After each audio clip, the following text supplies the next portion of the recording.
Here we have a 1949 Matchless G80 for sale. It's been owned by me for a couple of years.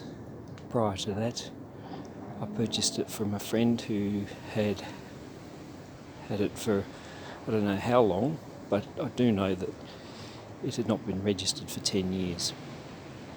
And judging by the accumulated grime and dust on it, he'd been sitting in his garage that whole time. Anyway, upon taking delivery of it, I was unable to start it and found that the magneto, it's got magneto ignition here, chain driven. Magneto was delivering a spark, but very weak, little red spark. So rather than muck around with the magneto, I went straight away and installed a Thor Spark electronic ignition, which is hidden in there. So it replaces the magneto points, but still retains manual advanced retard there on the handlebar. And as you can see, the installation is completely invisible, except for the telltale sign that the spark lead disappears into the toolbox instead of going to the magneto. Because inside the toolbox, after completely rewiring the bike, inside the toolbox is housed a new AGM battery, electronic ignition coil, and an electronic regulator. It's a 6-volt bike, so all lights and horn all run off 6 volts. Original Lucas dynamo here with a new end cap. During the rewire process, we overcome the single main defect of Lucas Electrics, which is that they rely on chassis earth. Now, this frame, having been powder coated, probably couldn't rely on a chassis earth anywhere unless you scraped back the powder coating.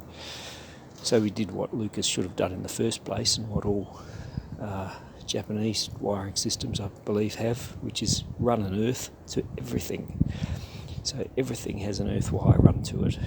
Dynamo, horn button, lamps, tail light, everything. Consequently, electrics run as they should. Everything works, and you can ride headlights on all day and night if you wish. It has a LED headlamp because the rather poor output of the old Lucas dynamo couldn't power a modern halogen lamp. So we've got a LED light in the headlight, which works pretty well. Just coming around to the front here, fork bushes are worn because under braking at speed it does vibrate the forks a little bit, so they really should be done. Apart from that, the bike is completely reliable. It's taken on regular rides around the Adelaide Hills.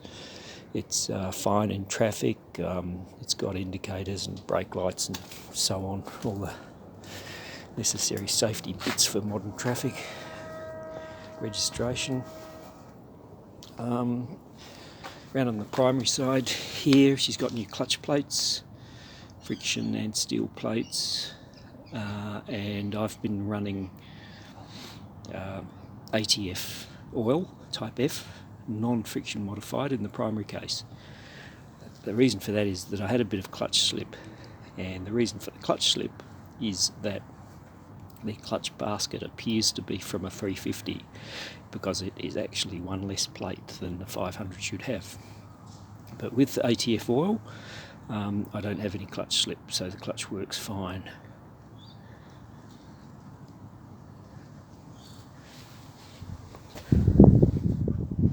Normally, being a magneto start, she's live all the time. All you need to do is give it some fuel and a kick and away she goes. But because this is electronic ignition, we've got a switch here that powers the whole thing up, turns your lights on at the same time.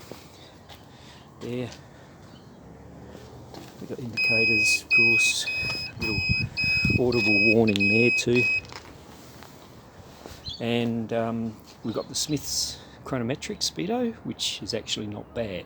I have installed a electronic bicycle speedo here.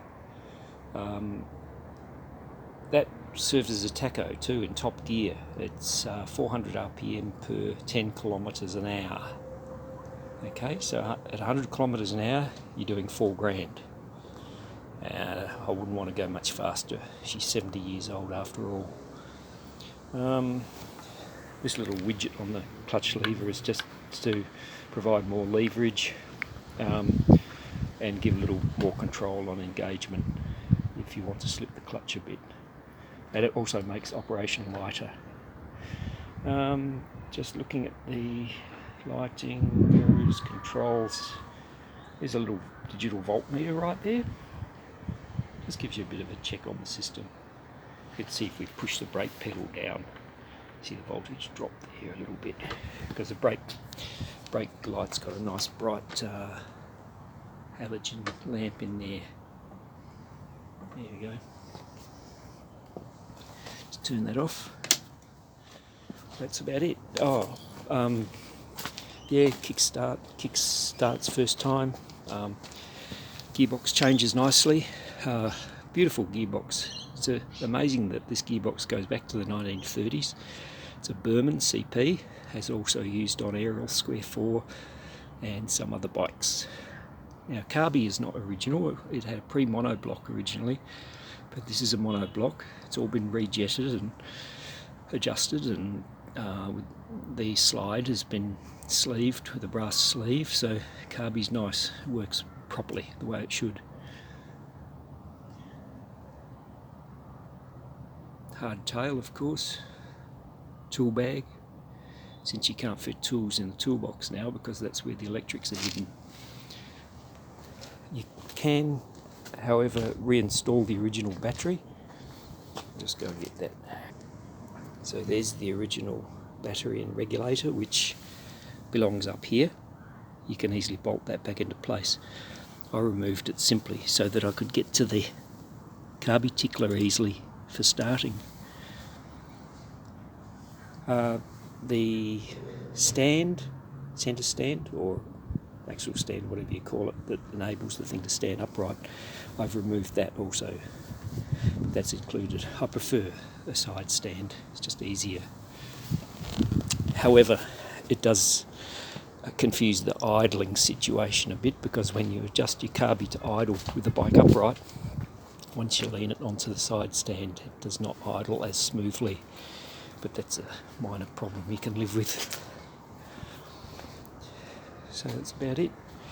She's very grimy, very dirty at the moment, because being winter, I've sprayed the whole thing in WD-40, so it's got a light film of oil and the attendant dust that tends to attract.